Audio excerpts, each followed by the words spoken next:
Welcome to another episode of the Black Rose PDX podcast. Donell Morgan joins us on the podcast today as he talks about all the wonderful things he's doing with Elevate Oregon. Through the nonprofit, Donell works with 6th through 12th graders in the Park Rose School District, and he mentors and inspires change. Donell is a former basketball phenom turned community leader that leads with his actions rather than his words. Through the conversation, we'll learn a lot about what drives him, but also what legacy he's leaving behind to let others follow. So without further ado, let's get it started.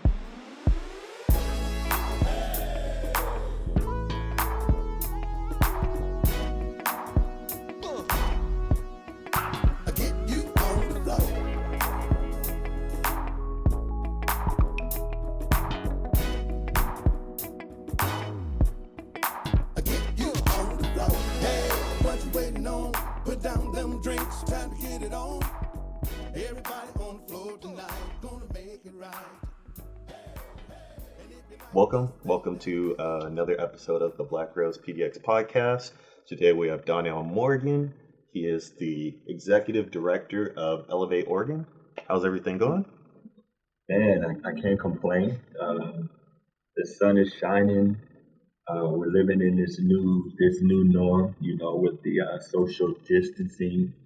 I know it's tough for me, especially when you're from a culture and a climate where you get handshakes and hugs all the time. So yeah, it's a little different, but in order to help with the spread and all that good stuff, so we can get back to some normalcy, just doing my best to adjust and adapt. Yeah. It's doing the daps and doing all that stuff is kind of it's kind of a thing of the past right now. Yeah, especially our culture. The way we greet each other, and the shakes, the handshakes, and the daps and the hugs. So I can imagine for my other brothers and sisters out there, it's taking some adjusting and getting used to. Yeah. And so, how is that kind of? Because I know you work with a lot of the youth and everything. So kind of give me a little explanation of like what Elevate Oregon actually is. Yeah, well, Elevate Oregon is a nonprofit youth mentoring organization. We're based in the Park Rose School District. We have cohorts of kids that range from 6th grade all the way up into 12th grade.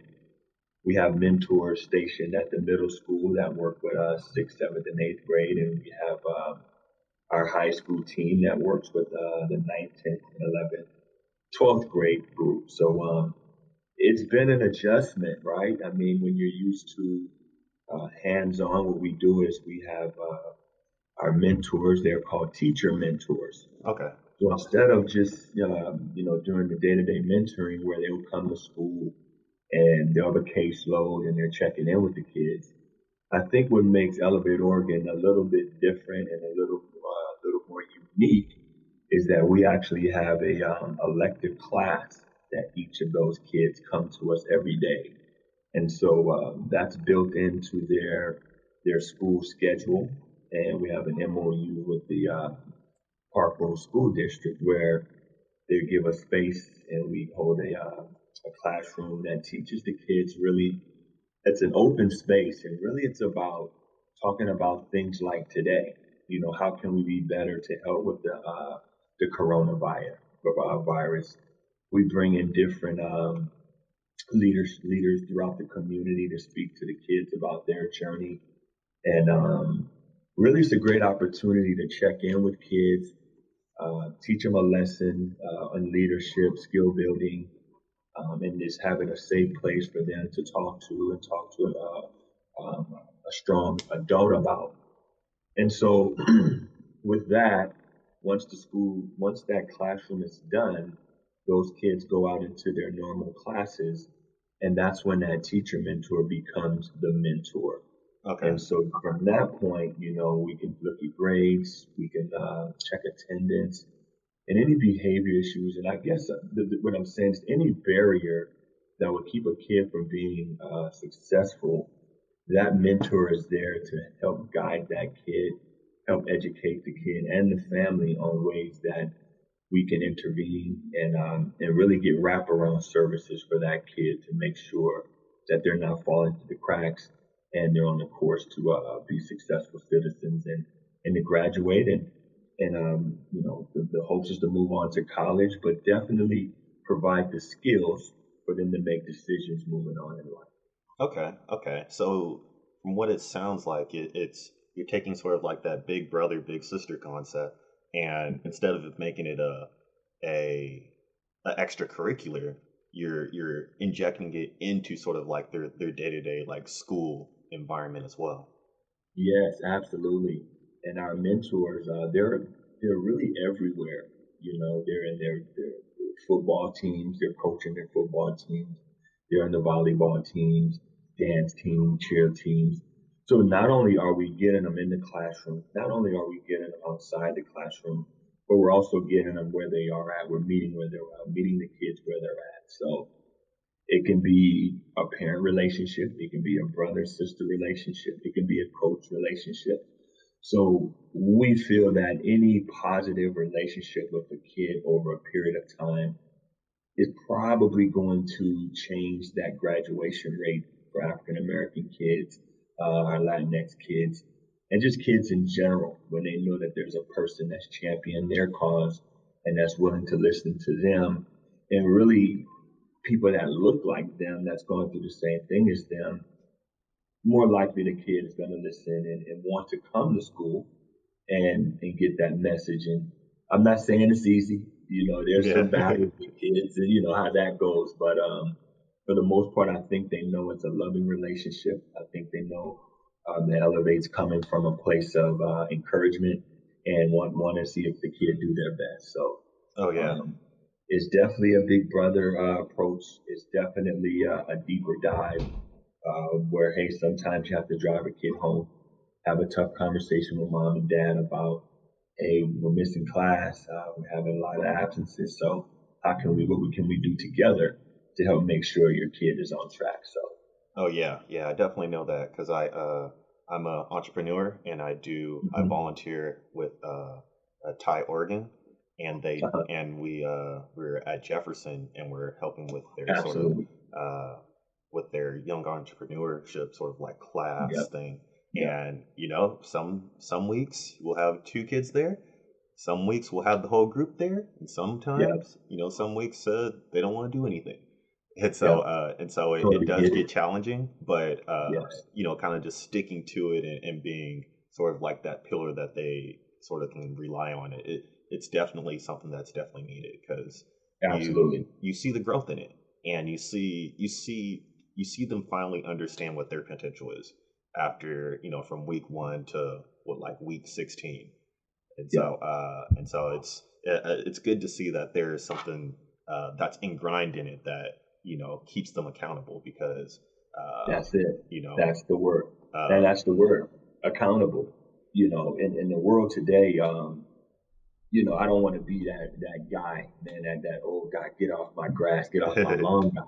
But I think there's still some some good qualities and characteristics about holding a kid accountable. yeah, At some point, they grow, they get older, they start to um, figure out what are the things they love to do in life, and that accountability piece comes into play.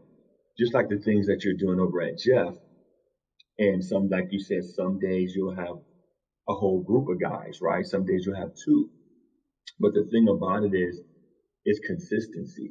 yeah, And sometimes what people do, we tend to do sometimes is if kids don't show up, we just scrap the whole situation. yeah, But I think consistency and being there and continuing, and that's what I tell my mentors.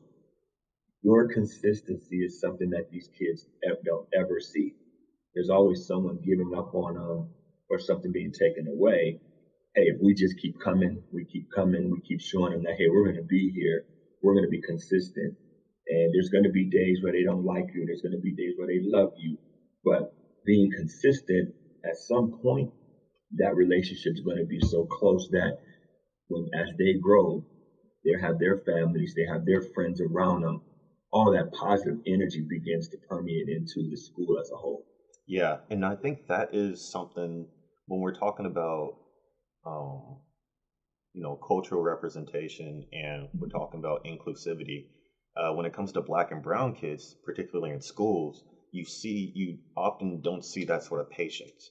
Right. Especially being in Portland or being in a place that's predominantly white, Yeah.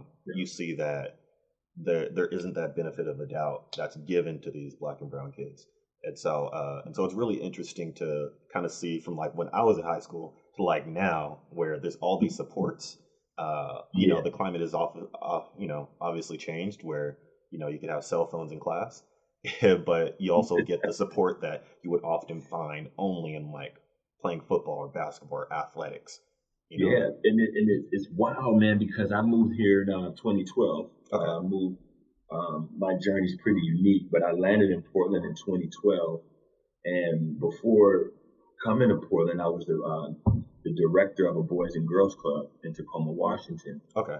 And what drew me to Portland, um, I used to coach college basketball at Umpqua Community College down in Roseburg, Okay. and I was a head coach there for about 10 years in the early 2000s to 2009, and I just kind of needed a reshuffle and ended up in Tacoma for a few years.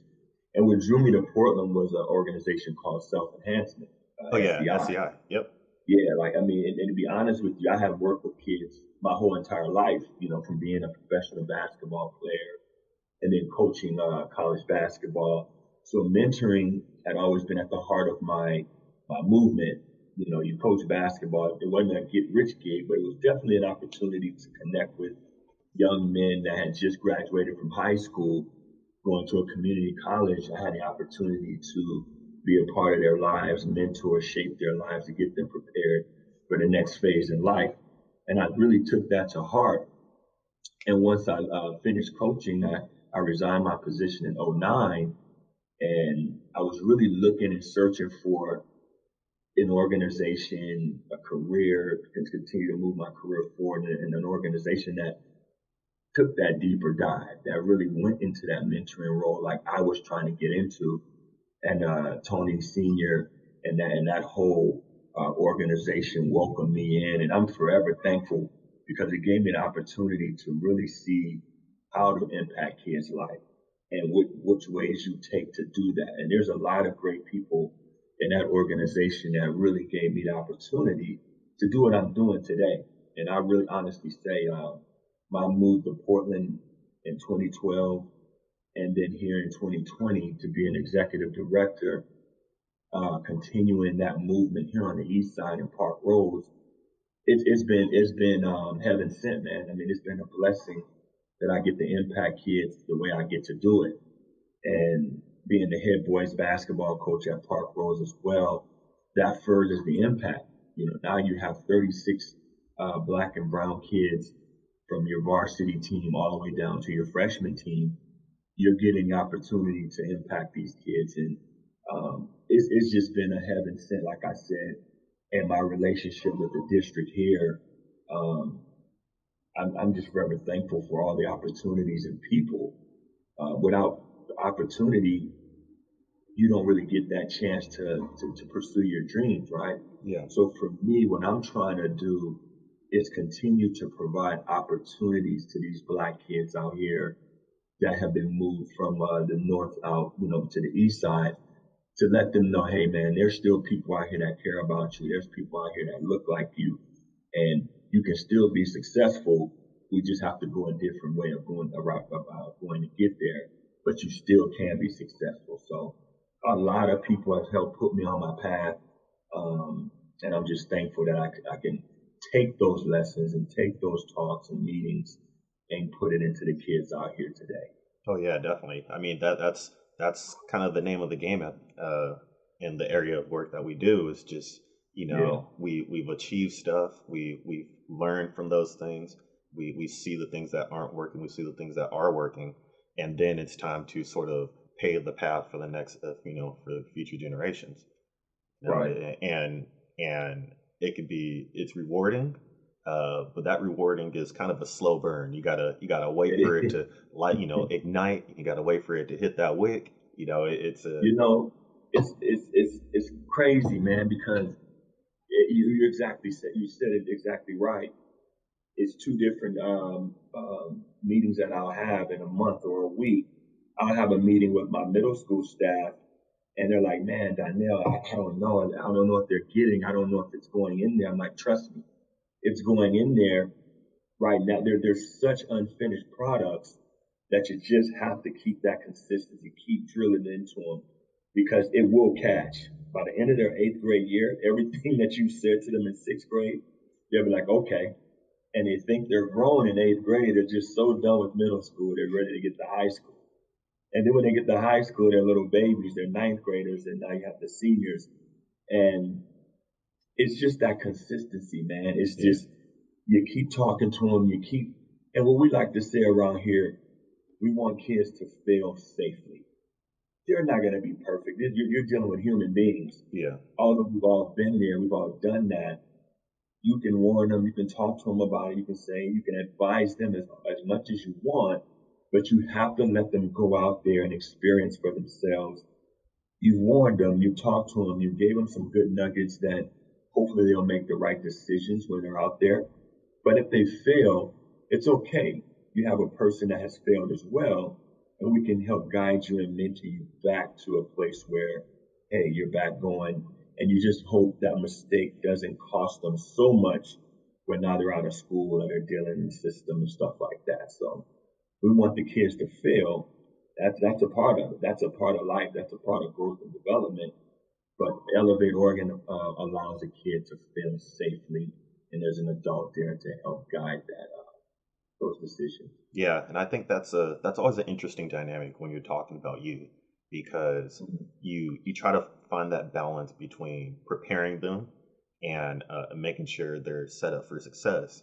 But it often becomes this dynamic of either being a shield that shields them away from everything, or Right, providing them a safety net to where they could go out into the world, but they're not going to fall flat on their face forever, you know. right. And it's just, it's one of those things that you can't really control the future, but you can control, the things that you're teaching them to have them better prepare for the future.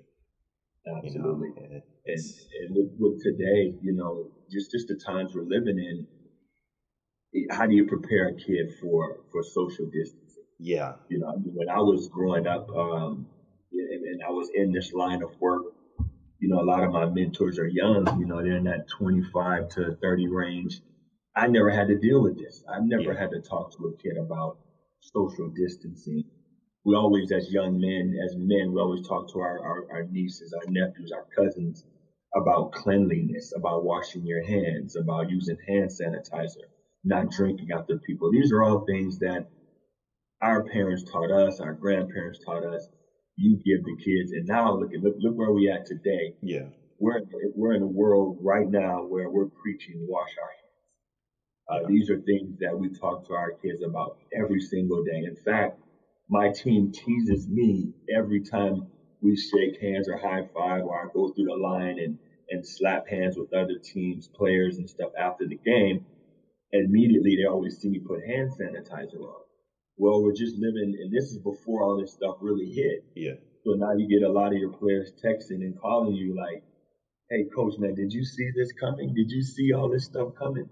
And I said, "No, I didn't see it coming, but these are things I always teach you guys about how you don't want to get sick, how you Yeah. don't want to be sick all the time. It's your hands, man. We touch stuff, we slap hands, but make sure you're not touching your face or your nose and stuff like that, because that's the easiest way to get sick, Yeah. and catch a cold." So these are things that, man, we're living in that time where when we do get an opportunity right now, it's just so difficult because you can't gather with a certain number of people now. I mean, it's Hmm. just such a weird thing for us that our mentors are now making phone calls to kids, making sure we stay connected, FaceTime.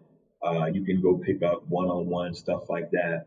But there's such an uncertainty right now in life that the distance, like we need to be around kids. Kids need to be around us. So right now we're doing the best we can as far as continue to educate, stay Yeah. connected, because this is not a time for vacation.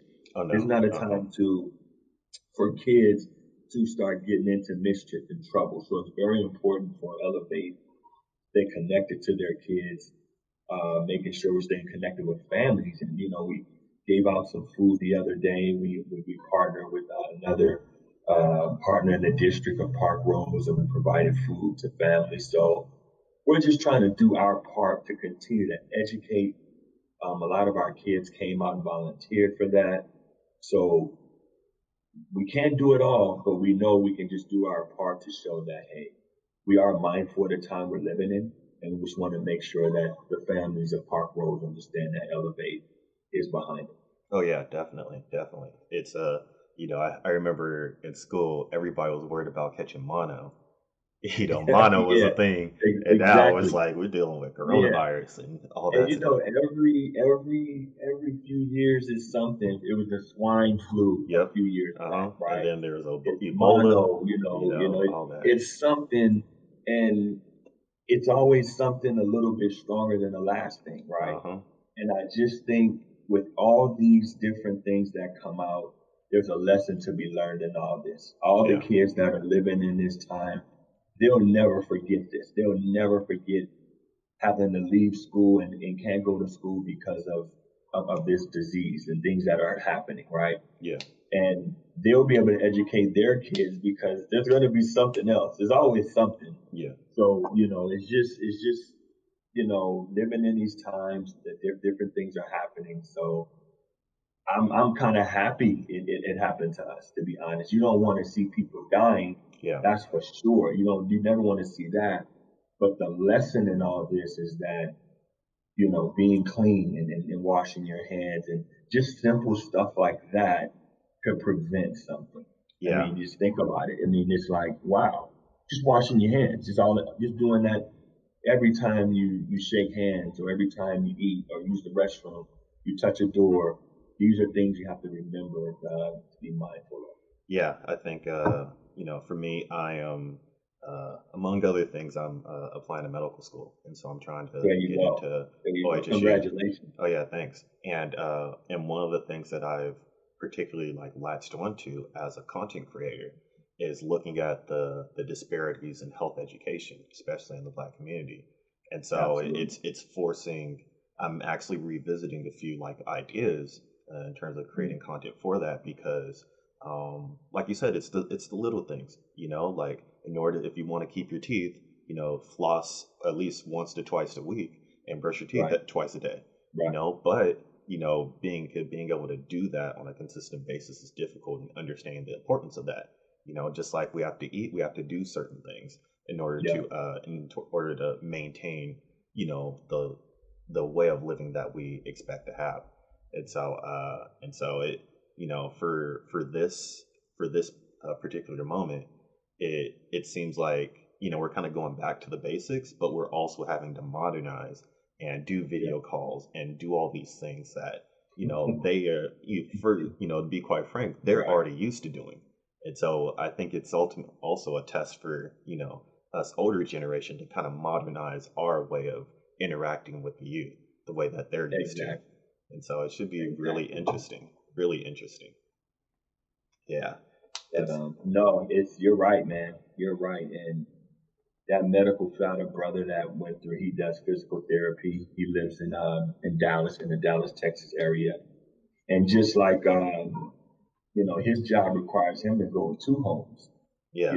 So some people have jobs, and that's what when we get back to educating our kids. Some people have jobs that, like for me, I'm pretty fortunate that I don't have a lot of people at an office. I can actually have my people work from home. I could work from home if I chose to. But some people, firemen and the Yeah. paramedics, Public uh, servants. public service, these people still have to go out and soldier these things for our cause. Yeah. Physical therapists have to make house calls because people can't, get to their appointments. It's just wild, man, what's going on right now. Restaurant, I mean, how many restaurants they're closing? You can only Yeah. go to takeout. I mean, movie theaters, Disneyland. Like, man, what the hell is going Yeah. on, right? It's like who would have thought that like Disneyland and Disney World has to shut down? Yeah, it's Yeah. like I mean, it's like a movie. Like it's like a real live movie, man, that the world is just shutting down right before your eyes. And I don't know, it's crazy. Like you Yeah, got Italy and you got other countries that only have people on the street after a certain time. So it's serious. Like yeah, it's really serious. yeah. It's definitely trying times. And so one of the things I want to do is before we leave is kind of see how like learn a little bit more about you. And so Absolutely. so you said that you played pro basketball. You're Mhm. from Seattle, Washington. Originally, man, so my journey really started in New Orleans. Okay, I'm okay, a Southern guy. I okay. grew up in New Orleans, and my family relocated to Tacoma, Washington. And I actually finished high school in Tacoma, and ended up going to a college called Umpqua Community College in Roseburg. Yeah.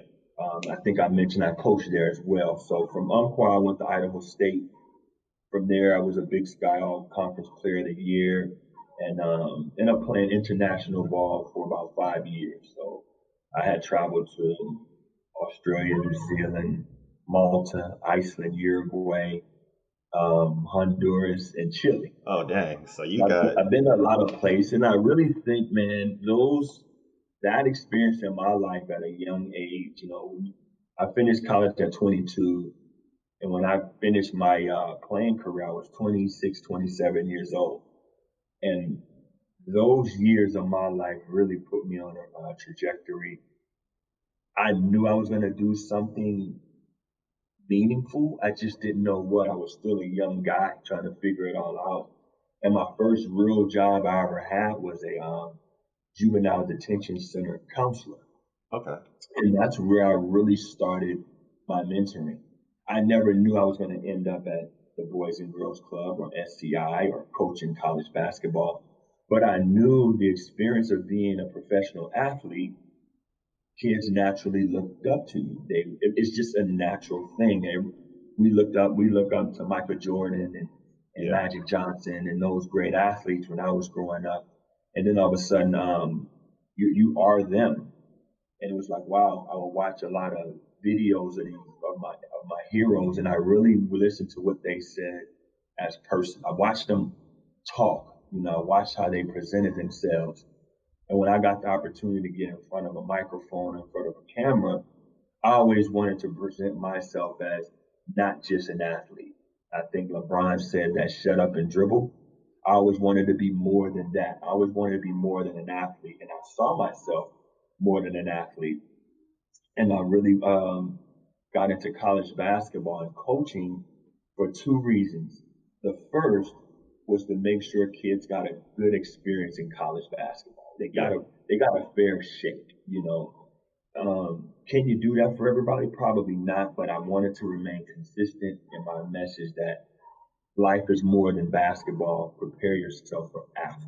Yeah. Um, and the second reason was really to mentor kids, man, just to be around the guys, be around kids that look like me. I got opportunity to recruit. I got an opportunity to go into households and families. And I was young, man. You got to remember, I'm 26, 27. The coaches that I'm competing with, man, they're like 40, and I'm 47 now, but back then, 20 years ago, man, these guys are like 50, 60-year-old coaches, and here comes this young buck. Um, Similac on his breath, went behind the ears, don't know what he's doing, but I just knew how to coach kids. I knew how to recruit. And I knew if I can get a parent to trust me with their kid to leave home, come down to Roseburg, which is no black people, Yeah. no just the coach, then I knew I was on the right path to something. And we struggled at first because the talent wasn't, I couldn't get the talent that I wanted. And then after a few years of banging at it, man, and staying consistent at it, my players are graduating. That wasn't the problem. We just wasn't getting the results on the court. Yeah. And that's okay. That's okay. I'm getting your black kids to the next level. Black kids are being doctors. They're being bankers. They're being mentored. They're coaches. So I knew I was on the right path. And then, sometimes you get lucky, and I got a good group, man, and we actually ran through the NWAC tournament, man, and we finished. third in the whole entire Northwest of community colleges. And for me, it was just a sense of relief, Yeah. from when you're in something, you want to see the results. But once we got to that point and we experienced that success, we're driving home, and the next day you wake up, and it was no different feeling from when you didn't get to that point. Yeah. I would be more excited some days when I'm watching my kids graduate, when I'm at graduation and I'm watching them with their families. And I always like to play the back. I'm not that coach that's all in everybody's pictures. I'm more of a stand back man and just watch the moment and soak it all up. And the same thing with working with kids, man. So I end up um, going back to Tacoma. I coached from '99 to 2009. Okay. And it was really a time to transition. It was like, okay, I've given my heart and soul to this community. I've done free basketball camps. Mm-hmm. I've helped recruit Black players and Black people to come to this community. So I helped with the diversity of the college. I helped with the diversity of the community. And it's crazy, man, because I didn't even look at all this. As I'm sitting here talking to you today and the knowledge that I have today, I can really sit back and say, wow, not only did you impact Black kids' life, but you also impacted white people's lives as well, because they're having to interact with people that look like us as well. Yeah. And so it was just time for me to go, man. It was just time for me to do something else. And as I'm transitioning, for me, it was a natural transition to go back to continue doing what I'm doing, but now it's time to do it with my people. It's time to educate the Black kids, the Black families. And I relocated back to Tacoma. And it was probably the greatest job that I ever had in a moment. Because I got to actually go back to my community where I became a really good basketball player, where I became a really good person. And the people in that community helped me become that person. Now I get to be the director of a Boys and Girls Club. It was brand new. They just built it. They asked me to be the director. I accepted that. I accepted that job, but I also accepted that responsibility of a guy that grew up in this particular neighborhood. Even though I was from the South, a lot of good friends are still in that area. And for me to have that job at that time, when that Boys and Girls and Club just opened, it was a dream come true, man. I mean, it was a dream come true, because all my old friends from high school, they would come through. Former rivalries in basketball, they would come through. I've seen a lot of guys that I played against, went to high school with, some gang members, man, some good guys, and you see in their kids. And it's funny because I'm talking to their kids like I know your dad or I know your mom. And like, you don't know my mom. I'm like, no, it's school with your parents. So it was like a dream come true. I got to really see the future right smack dab in my face. Yeah. Knowing their parents, and a lot of that happens here in Portland, because a lot of the mentors and guys that I met when I moved to Portland in 2012 to work at SCI, same thing. These guys and girls that were working with me on my team, they knew a lot of the parents of the kids that were mentoring. Yeah. And there's just that's just a special feeling. So I can understand what SCI means to Portland. I truly understand that, because when I went, we don't have nothing like that in the Northwest. I mean, in Tacoma, they don't have nothing like that in Seattle. And so to be working at SCI, you can see the roots of it. You can see where it came from. And it's just a great organization, man, because it's the people. It's the people that make things like that happen. And so for me, I was really still searching. So my journey at SCI started in 2012. Worked there. I was on the staff with Pat Strickland and those guys at Jeff. I got the win. They welcomed me in. I was a part of 2 state championships in 2013 and 14. My ride in Portland has been amazing, man. Welcomed in SCI, welcomed in at Jeff. And really, I took all that and I landed out here in Park Rose at Elevate, Oregon, and we're a smaller organization, but the same type of feel I'm trying to create with our kids here. It's a sense of family. It's a sense of we're going to help you move the dial, but you're going to be the ones doing the work. We're going to incentivize you for your hard work, but even if you don't get to the point where you want to be just yet, we're still going to make sure you stay motivated. You're going to get an incentive off of your work. We're all different. We're all going to excel at different levels, but the incentive level will be different.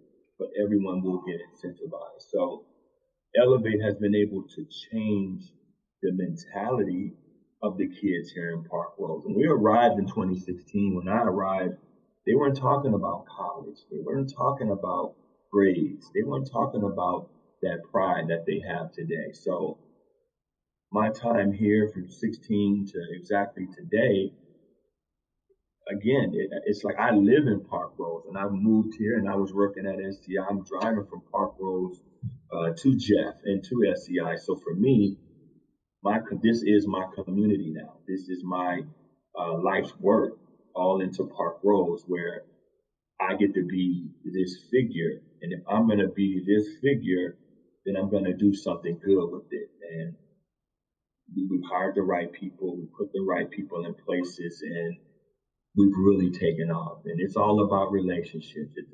You can't do anything in this world, man, without a good relationship. And sometimes even a bad one, because you learn from all the relationships that you have. Yeah. It's relationships are one of the key things to either, success or failure. It doesn't matter. It doesn't matter how much talent you have. It doesn't matter, how much money you have. It's really about, working in a collaborative way to achieve your goals and create opportunities for other people. And so it's it's a fortunate position that you're in, that you work to. And it almost sounds. I mean, it sounds like everything has kind of come full circle for you now, to where That's it. You hit it, man. You hit the nail right on the head. It's all come full circle. Coaching basketball. I took over the program in 2016, 2017 season. I didn't think I would ever coach basketball as a head coach. I had no desires. I really had no desires to ever coach basketball again from that seat. I didn't mind sitting on the bench and helping Pat out and being a couple different set of eyes and a different mentality, a different perspective. But really being the head coach here, now you get a chance to impact more. So not only do you get to run an organization, now you're part of the daily culture of the school. And on top of all this, man, just like you're going to go get your going into the medical field, I'm getting my master's. So on top of all this, I go to my school Wednesday and Thursday night to continue to further my education and to continue to show kids that just because you reach a certain level, that doesn't mean that you're exempt from continuing to learn. And continue to better yourself. So when I achieved this goal in 2021 of next year, it's not a master just for Donell, because I would never really look at anything for just being, it's just for me. I'm always going to give it back. So when I achieved that goal, it's for all these kids. It's for all the Black kids. It's for the families, that to show them that you might be busy, you might be tired, or you may feel that you've given all you can at the end of your day. There's always a little more that you can give and continue to achieve. And if I can just I don't preach to kids, I just try to lead by example. And that's the way I can do it right now. From the seat that I sit in, I can lead by example that way. Yeah, and I think that is sort of a underlying sort of theme when you talk about particularly like the black community and that sort of dynamic of success and giving back or philanthropy. Mm-hmm. It's for us, we have never had the opportunity to create a legacy. And so for me in particular, I played football. I was in the NCAA for 6 years, And so, Right. I got my bachelor's and my master's before I even Good for finished you, playing. bro. Good for And you. so now it's like, I was like the first person in my family to get my master's. First Yeah. person to like play both football at the Division 1 level and also, get, be really good at school. And so now I'm at this point now where I'm like, I see the needs in medicine. Obviously, there's a shortage of black doctors and, in healthcare in general. And so it's Yeah. like, if I don't do anything for the rest of my life, I at least want to leave a legacy that inspires others, and part of it is really just leading by example, That's it. because That's that's it. the like we're in the age of, we're in the age where kids grew up only knowing that there was a black president, and Yeah. that's something that like I didn't grow up having. And Yeah. so that's a new normal for them. And so they're seeing black presidents, but they're not seeing black doctors. They're seeing ball Agreed. players, they're seeing all these other things, but they're not seeing, Agreed. the coders. Yeah, man. You make a great point, man. Like you're a very sharp guy. That's number one. You're a very sharp guy, and I appreciate just getting the opportunity to talk to you. And you're absolutely right, man. I was sitting at home um, Saturday night. I was sitting at home and there's no sports on, and Yeah, so all of a right. sudden I'm flicking through Netflix, man, and I see this documentary on Malcolm X. I mean, we've probably seen Malcolm X. I actually studied this man, and I studied the Black um, civil rights movement pretty extensively when I was in high school and also through college. And I was really intrigued by this Malcolm X document because it was stuff that I never heard about, about his interactions with the Nation of Islam and how that stuff played out. And it's funny because there's things today that still resonate with back then. Yeah. We get to a certain point as a culture, as a race, and we don't want to see each other shine. We don't want to see each other get to that next step. And it's like, man, what's your legacy gonna be? You brought that word up. I mean, that's a huge thing, man. It's legacy. We have a lot of organizations like Elevate Oregon, like SCI. Hmm. There's REAP. There's POIC. There's a lot of organizations in our community, man. Um, the Southern District organization. So many of us are out here doing this work, but with Malcolm and with Martin and the Nation of Islam, what they didn't get to do is come together. Yeah. They didn't get to come together. So you have all these different legacies. You have all these different black strong organizations, and they never brought all that together. And it was designed to be that way. That's what I think. That's the biggest lesson that I came out of it was that the FBI was trying to drive this wedge between Malcolm X and Elijah Muhammad, and it worked. And once that worked, it divided the group. You had to choose between one of these guys. Yep. Same with Hmm. Martin Luther King. You had to choose between Malcolm and Martin and the black. You just had to start choosing between these different organizations. But what if they all came together as one Yeah. and you brought all those resources together? How strong and powerful that would have been.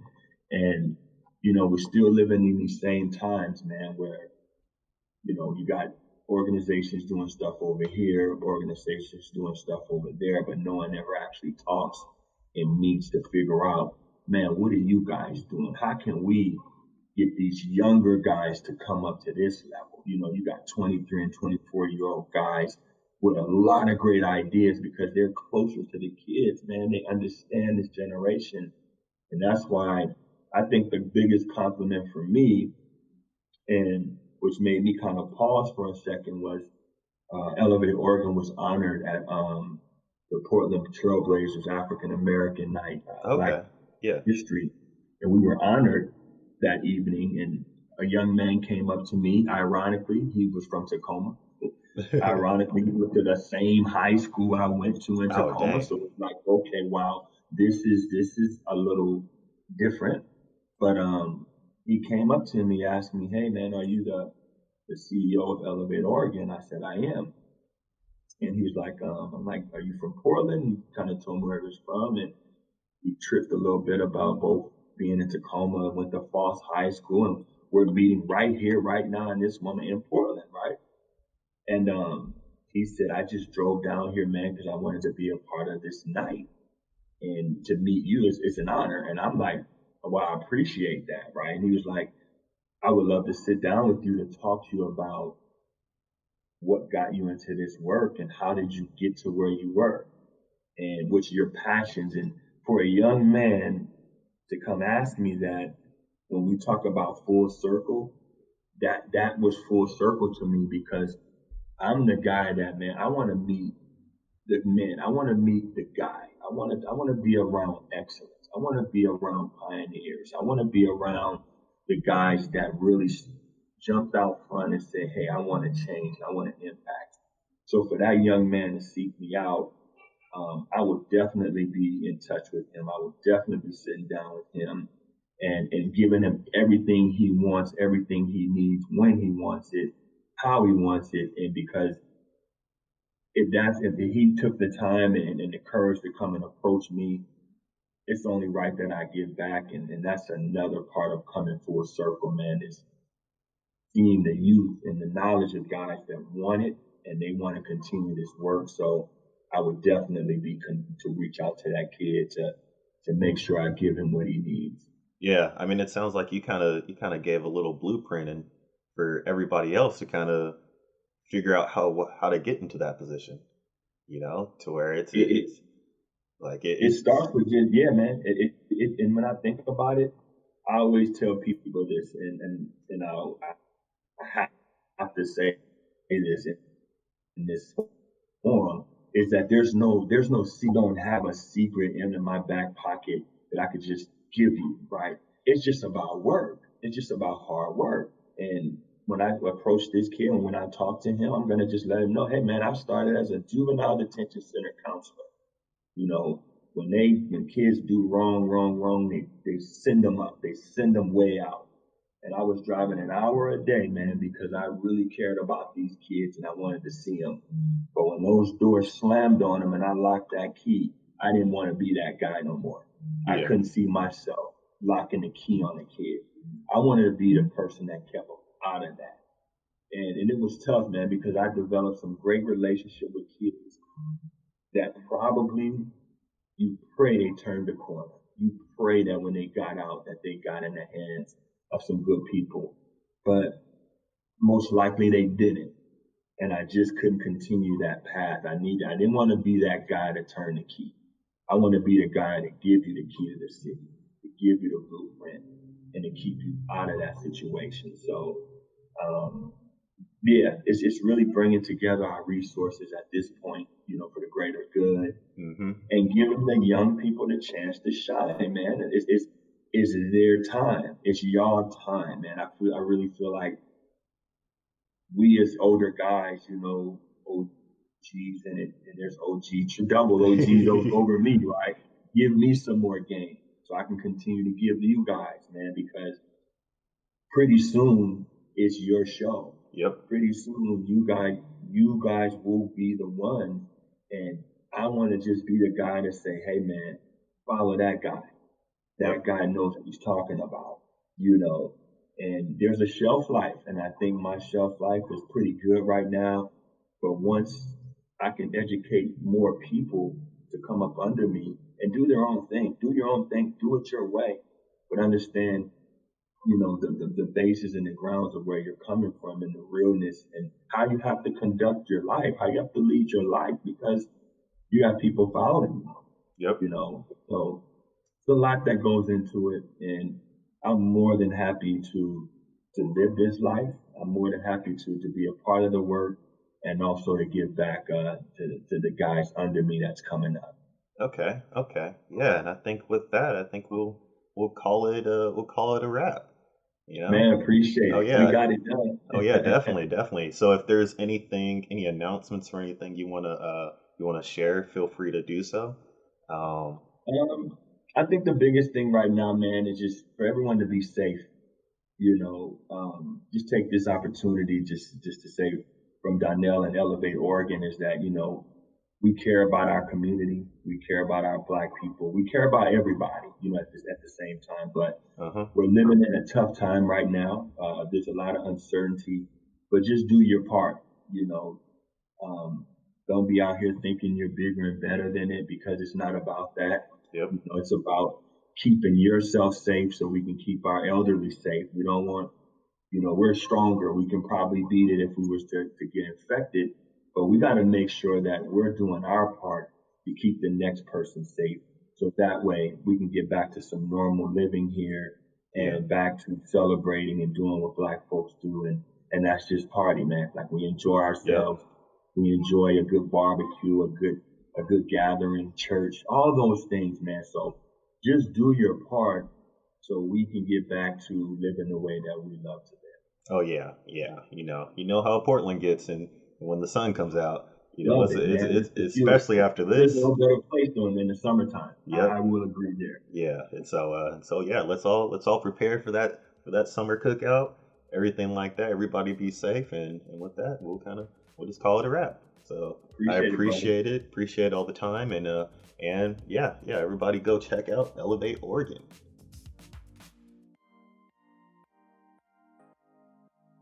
Thank you for tuning in to another episode of the PDX Black Rose podcast. I want to give a big shout out to Donell for taking the time to be with us. Again, I want to give another shout out to the Soul District Business Association and Flossin Media for helping me put this on. I'm your host, Stephen Christian. I mixed and mastered this podcast. I also did all the interviews. And if you see any of the stuff on YouTube, I put all that stuff together as well. With all the social distancing things right now, I'm producing this right out of my home studio. So if you have a chance, make sure to follow us on Twitter, Instagram, Medium at PDX Black Rose, which is PDX BLACKROSE. And if you're on Patreon, hit us up on there. We would love your support. If you don't do anything else, definitely rate and review us on your favorite podcast platform. Apple Podcasts, Spotify, Google Podcasts, Stitcher. And on top of that, be sure to share this with your friends. The purpose of this podcast is to highlight the movers and shakers in Portland that are doing things in the Black community. And by supporting this podcast, you're supporting the community as a whole. So with that being said, thank you for your time, and I'll catch you on the flip side.